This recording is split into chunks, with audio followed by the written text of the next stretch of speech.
கிறிஸ்துவுக்குள் அருமையான கர்த்தர் தேவனே, ஆண்டவர் என் ஜெபத்துக்கு பதில் கொடுக்க மாட்டாரா என்று அநேக ஏங்கி தவிக்கிற கர்த்தருடைய தேவ ஜனமே, கர்த்தர் சொல்லுகிறார், உன் புலம்பலை தேவன் ஆனந்த களிப்பாக மாற பண்ணுவார். நிச்சயமாகவே கர்த்தர் வாழ்க்கையில எந்த இடத்துல வெக்கப்பட்டு போனையோ, எந்த அளவுக்கு பிசாசானவன் ஆசீர்வாதத்தை திருடி வச்சிருந்தானோ, கர்த்தருடைய தேவ ஜனமே, இந்த மாசத்துல தேவன் உன் கண்ணீருடைய பலனை தேவன் கொடுத்து உன் கிருபினாலே கர்த்தர் வழிநடத்த போகிறார். நீ விசுவாசித்தான தேவனுடைய மகிமை காண்பாய் என்று ஆண்டவர் சொல்லுகிறார். நிச்சயமாகவே கர்த்தர் சொல்லுகிறார், உன் புலம்பலை தேவன் ஆனந்த களிப்பாக மாற பண்ணுவார். கிறிஸ்துவுக்குள் அருமையான கர்த்தர் தேவனே, யாவரும் இயேசு கிறிஸ்துவின் நாமத்தினாலே உங்களுடைய நல்வாழ்த்துக்களை தெரிவித்துக் கொள்கிறேன். சங்கீதம் 30:11 வாசிப்போம்.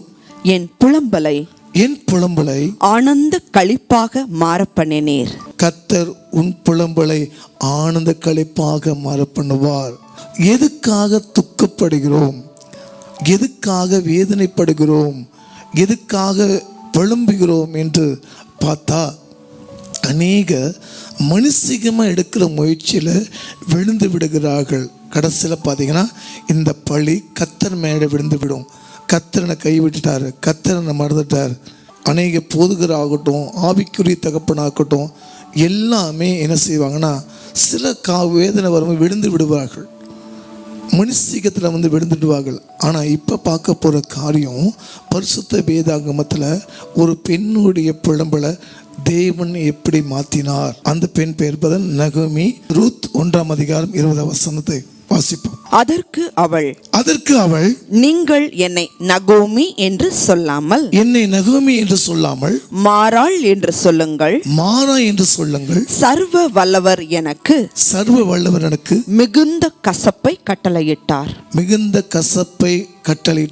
இந்த பெண்ணு பேரை தன்னுடைய பேர் சொல்லாம எனக்கு மாறாள் என்றால், மாறாண்ட கசப்பான வாழ்க்கை, கர்த்தர் எனக்கு கசப்பான வாழ்க்கை கொடுத்துரு சொல்லி இந்த புலம்பி அழுதாள். ஆனால் கடைசியில் பார்த்தீங்கன்னா இது கர்த்தர் மேலே அந்த பெண் பழி போடுகிறார்கள். அதே 21 வாசிப்போம். நான் நிறை உள்ளவளாய் போனேன், கர்த்தர் என்னை வெறுமையாய் திரும்பி வர பண்ணினார். கர்த்தர் என்னை சிறுமைப்படுத்தி சர்வ வல்லவர் என்னை கிளேசப்படுத்தி இருக்கையில் நீங்கள் என்னை நகோமி என்பானேன் என்றாள். இந்த பொண்ணு தான் திரும்பி வரும்போது அவ்வளோ வேதனையோடு நான் வந்தேன் ஆண்டவரை பார்த்து கேட்குறாங்க.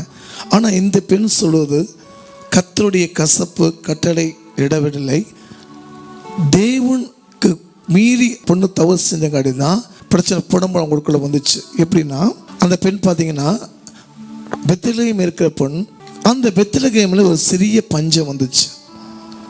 சிறிய பஞ்சம் வந்தங்காட்டி அந்த பொண்ணு என்ன பண்ணாட்டாங்க, இந்த தேசத்தில் இனிமேல் வாழ முடியாதுன்னு சொல்லி என்ன செய்கிறாங்க, மோப தேசத்துக்கு போகிறாங்க. கொஞ்சம் பொறுமையாக அவங்க செஞ்சுருக்கலாம், ஆனால் அதை காட்டிலும் அந்த தேசத்தை விட்டு மோப தேசத்துக்கு போகிறாங்க. அந்த மோப தேசத்துக்கு யார் யார் போனாங்கன்னா, இந்த பஞ்சம் வந்துருச்சு, இனிமேல் பெத்லகேம் இருக்க முடியாது, பெத்லகேம்னா அப்பத்தின் வீடுன்னு சொல்லுவாங்க, ஆசீர்வதிக்கப்பட்ட இடத்த தேசத்தை விட்டு எங்கே போகிறாங்க, மோபு தேசத்துக்கு போகிறாங்க. அந்த மோபு தேசம் கர்த்தர் பார்த்தீங்கன்னா அந்த ஜனத்தை தேவன் சபித்திருந்தார், சாபமான ஜனங்கள் மோபு ஜனங்கள். ஆனால் அந்த பெண் பார்த்தீங்கன்னா அந்த மோப தேசத்துக்கு போகிறாங்க. யார் யார் போகிறாங்கன்னு பார்ப்போம். ரூத் 1:1 வாசிப்போம். நியாயாதிபதிகள் நியாயம் விசாரித்து வரும் நாட்களிலே தேசத்திலே பஞ்சம் உண்டாயிற்று. அப்பொழுது யூதாவில் உள்ள பெத்லகேம் ஊரானாகிய ஒரு மனுஷன் தன் மனைவியோடும் 2 குமாரரோடும் கூட மோவாப் தேசத்திலே போய் சஞ்சரித்தான். மோவாப் தேசத்துக்கு போறாங்க. கணவன், மனைவி, 2 மகன்கள், 4 பேரும் மோவாப் தேசத்துக்கு போறாங்க. கடந்து போய் கொஞ்ச நாளில் என்ன செய்கிறாங்கன்னா, அந்த மகளுடைய 2 பிள்ளைகளுக்கும் திருமணம் செய்கிறாங்க. யார் திருமணம் செய்கிறாங்கன்னா, மோவாபியருடைய பெண்ணை திருமணம் செய்கிறாங்க. ஏற்கனவே இந்த பெண் பார்த்தீங்கன்னா மோவாப் தேசத்துக்கு போனது முதல் தவறு.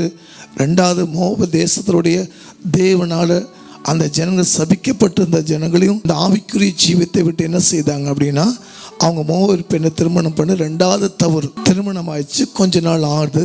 அதுக்கப்புறம் என்ன ஆகுது பார்ப்போம். ரூத் 1:3 வாசிப்போம்.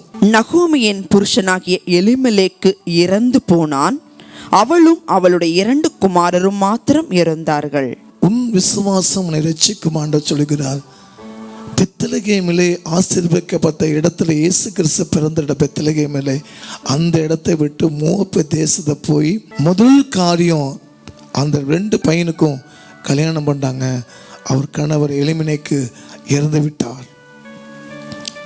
இன்னும் கொஞ்ச நாள் ஆகுது. இதெல்லாம் மோவாப் தேசம் நடந்து கொண்டிருக்கிறது.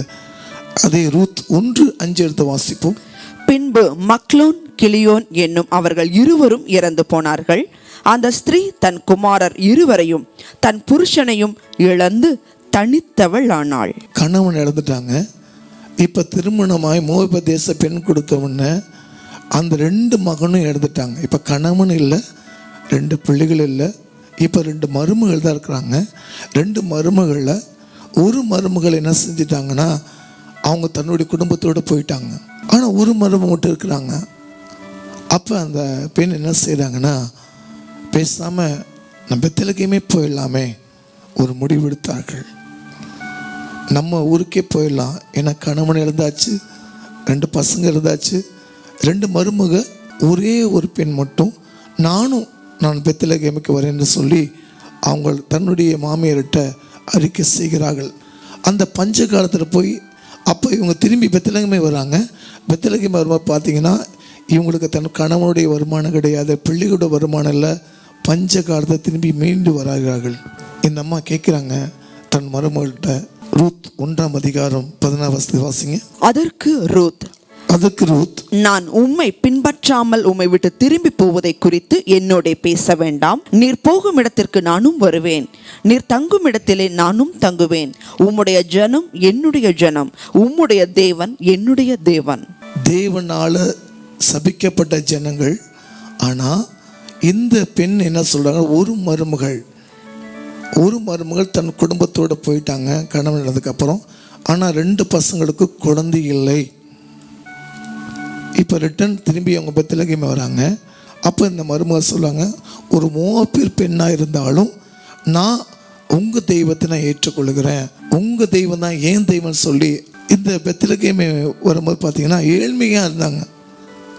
அப்போ என்ன செய்தாங்கன்னா, செல்வ சீமா அந்த போவாஸ் என்ற மிகுந்த ஒரு ஐஸ்வர்யனாக இருந்த மனுஷன் அறுவடை செஞ்சு கொண்டு இருக்கிற இடத்துல இந்த ரூத்தானவள் கடந்து போகிறாங்க. அந்த வயல பார்த்தீங்கன்னா அறுக்கையெல்லாம் கீழே விழுகும். அது ஆண்டவர் என்ன கட்டளை கொடுத்தாருன்னா, எடுத்து வாசிங்க. லேவியர் 19:9-10 வாசிங்க. நீங்கள் தேசத்தின் பயிரை அறுக்கும்போது, தேசத்தினுடைய பயிரை அறுக்கும்போது உன் வயலின் ஓரத்தில் இருக்கிறதை தீர அறுக்காமலும் சிந்தி கிடக்கிற கதிர்களை பொறுக்காமலும், உன் திராட்சை தோட்டத்திலே பின் அறுப்பை அறுக்காமலும் அதிலே சிந்தி கிடக்கிற பழங்களை பொறுக்காமலும் அவைகளை எளியவனுக்கும் பரதேசிக்கும் விட்டு விடுவாயாக. நான் உங்கள் தேவனாகிய கர்த்தர். ஆண்டவருடைய கட்டளைன்னா, அந்த கதிரை முழுசனை அறுக்காத, பாதி அறுத்து விழுகுதா, அந்த வயல்வெளியில் அந்த பழங்கள் விடுதா, அதெல்லாம் பார்த்தீங்கன்னா திக்கற்ற பிள்ளைகளும் பரதேசிகளும் அந்த உணவுக்காக என்ன பண்ண, நீ அதை எடுக்காத, அவங்க சாப்பிட்டு அவங்க வாழணும். இந்த மாதிரி ரூத்து பார்த்தீங்கன்னா போவாஸுடைய தோட்டத்தை நெல் விளைக்கக்கூடிய இடத்துல இந்த பொண்ணு பார்த்தீங்கன்னா தன்னுடைய பசிக்கினால மாமியார் மருமகள் தான் இருக்காங்க. இவங்க அந்த நெல்லை பொறுக்கி தன்னோட ஆகாரத்துக்கு வரும். போவாஸ் பார்க்குறாரு, ரூத்தை பார்க்குறாங்க. ரூத்தை பார்த்த உடனே இந்த பொண்ணு யார் அப்படின்னு கேட்டேன். இவ மோவாப் தேசத்தில் வந்த பொண்ணு, ஏதோ பசிக்காக பொறுக்கிறா, சரி எடுத்துக்கொள்ளுங்க அப்படின்னு போவாஸ்ன்னு விட்டுட்டார். இஸ்ரவேல் ஜனங்கள ஒரு கட்டுப்பாடு இருக்குது. என்னென்னா, திருமணமான ஆண்கள் திருமணமாகி குழந்தை இல்லாமல் இறந்து விட்டால் மறுமணம் பண்ணலாம். அது யாரை பண்ணணும் அப்படின்னா, குழந்தை இருந்தால் அவங்க பண்ணக்கூடாது. குழந்தை இல்லைன்னா அவங்களுடைய கணவனுடைய சகோதரன் இல்லைன்னா பெரியப்பா பசங்க, சித்தா பசங்க, தம்பி முறையாகுது அவங்க ஏற்றுக்கொள்ளலாம். இந்த மாதிரி வழிபாடுங்க இருந்துச்சு. ஆனால் மற்ற அந்நிய ஜாதிகளை பண்ணக்கூடாது. போவாஸ் பார்த்து கொண்டு இருந்தா பார்த்தீங்களா, அந்த முறையில் இந்த இறந்து போன கணவனுடைய சகோதரனாக போவாஸ் வருகிறார். ரூத் 4:13 வாசிங்க. போவாஸ் ரூத்தை விவாகம் பண்ணினான். அவள் அவனுக்கு மனைவியானாள். அவன் அவளிடத்தில் பிரவேசித்த போது அவள் கர்ப்பம் தரித்து ஒரு ஆண் பிள்ளையை பெற கர்த்தர் அனுக்கிரகம் பண்ணினார். ஆமென். அந்த பொண்ணு மோவாப் தேசத்தில் வந்தாலும், தன்னுடைய காரியத்தை அவங்க செய்தாலும், தன் கணவனுடைய தெய்வம் தான் என் தெய்வம் ஏற்றுக்கொண்டு தன்னுடைய கணவனுடைய தாயிட்ட அடங்கி வந்து பெத்லகேமே வந்தாங்க. பெத்லகேம் வந்து அந்த போவாசுடைய தோட்டத்தில் நெல் பொறுக்கி தன் ஆகாரத்தை உண்ணப்பட்டாங்க. இது போவாஸ் பார்த்து மீண்டும் அந்த பொண்ணு பொறுக்கிறத பார்த்ததுக்கப்புறம் கடைசியில் பார்த்தீங்கன்னா அந்த பெண்ணை மறுமணமாக போவாஸ் திருமணம் செய்தார். இப்போ அந்த பொண்ணு ஒரு மோவாபு தேசத்தை வந்தாலும் செல்வ சீமானாய் மாறினாள். கர்த்தர் தேவஜனமே, அந்த பெண்ணுடைய புலம்பலை ஆனந்த களைப்பாக மாற பண்ண கர்த்தர் உங்கள் வாழ்க்கையிலும் உன் புலம்பலை ஆனந்த களைப்பாக மாற பண்ணுவார். நம்ம மனுஷிகமாய் முடிவு எடுத்துட்டு மனுஷிகமாய் போயிட்டு கர்த்தர் தேவன் புல்லாங்கினா தேவன் சோதிக்கப்படணும் இல்லை. இஸ்ரவேலை ஆசீர்வதிக்க தேவனுக்கு பிரியமான காரியம் என்று சொல்லியிருக்கிறார்கள். இதை பார்த்து கொண்டிருக்கிற கர்த்தர் தேவஜனமே, உன் சுயபத்தில் போனியா, உன் படிப்பை நம்பி போனியா, உன் நண்பனை தேடி போனியா, உன் சுயபலத்தில் போய் எல்லாம் விழுந்தையா, கர்த்தர் சொல்கிறார். அதை பண்ணிட்டு கர்த்தர் மனை பழி சுமக்காதே. உன்னை அழைத்தவர் உண்மை உள்ள கர்த்தர். நிச்சயமா சொல்கிறேன், இனிமேல் கர்த்தரை நம்பி விசுவாசமான இரு. உன் விசுவாசம் உன்னை ரட்சிக்கும் வேதம் சொல்லுகிறது. விசுவாசிக்கிறன் 14 வேதம் சொல்லுகிறது. உன் வாழ்க்கையில எல்லாம் இழந்து வந்திருக்கிறாயா? ஒன்றுமே வாழ்க்கையில இல்லையா? எல்லாமே போராட்டமா? ஆண்டு சொல்றார், உன் புலம்பலை ஆனந்த களைப்பாக மாற பண்ணுவா. இன்றைக்கு உங்க வாழ்க்கையில ஏன் விழுந்தீங்க? நீங்க திரும்பி பாருங்க. எதனால துக்கம், எதனால கடன், எதனால குடும்ப பிரிவுகள் யோசித்தீங்கன்னா அந்த நடுவில் கணவன் மனைவி நடுவில் கர்த்தரை மட்டும் தான் ஆளுகை செய்யணும். நம்ம மனுஷிகமாக எடுத்துட்டு கர்த்தர் மேலே நீங்கள் குறை சொல்லாதீங்க. கண்களை மூடி நம்ம ஜெபிப்போம். அன்பின் பரலோக பிதாவே, ரூத்தை பயன்படுத்தி தேவன் அவங்களை ஆசீர்வாதமாக மாற்றி கொடுத்த கர்த்தர் இன்றைக்கு தேவன் அப்பா, ஒருவேளை பசியினாலும் வேதனையினாலும் என் வாழ்க்கையை ஒன்றுமில்லாமல் சொல்ல பிள்ளைகளுக்கு தேவன் உன் புலம்பலை ஆனந்த களைப்பாக நீ விசுவாசித்தான் நீ தேவனுடைய மகிமை காண்பாய் நாடு சொல்கிறார். நிச்சயமா தேவன் இந்த பார்த்துக்கிற ஒவ்வொரு வீட்டிலும் அவங்க கண்ணீர் மாறணும், உன் நிந்தை மாறணும், சாபம் மாறணும், வியாதி மாறணும். அவங்க மனுஷிகமாக போய் இந்த மன்னிங்க. இந்த வாக்குத்தத்தம்படி என் பிள்ளைகளை வாழ்த்துகிறேன், ஆசீர்வதிக்கிறேன். இயேசுவின் நாமத்தில் நல்ல பிதாவே, ஆமென்.